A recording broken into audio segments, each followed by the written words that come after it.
So our final step here is to make a copy of our design file and a copy of our toolpath file and place them onto a USB.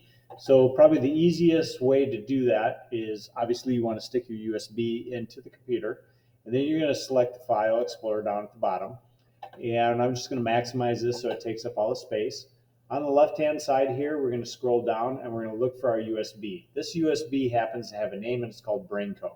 Most of the time, you're just going to say it's going to say USB. So I'm going to select that. There's nothing here. Okay.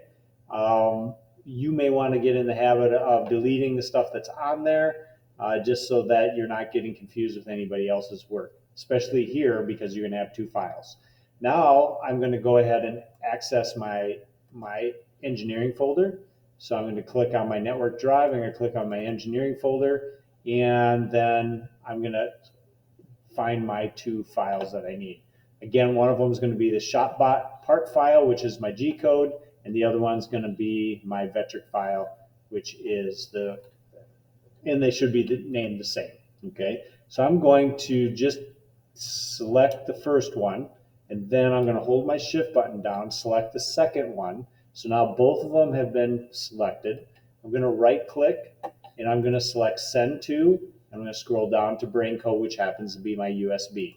So once I do that, I'm just going to double check and make sure that by clicking on BrainCo on my USB and seeing that those two files are in there. Again, the only two files you should see would be your design file, which is the Vectric file, and your G-code file, which is the ShopBot part file.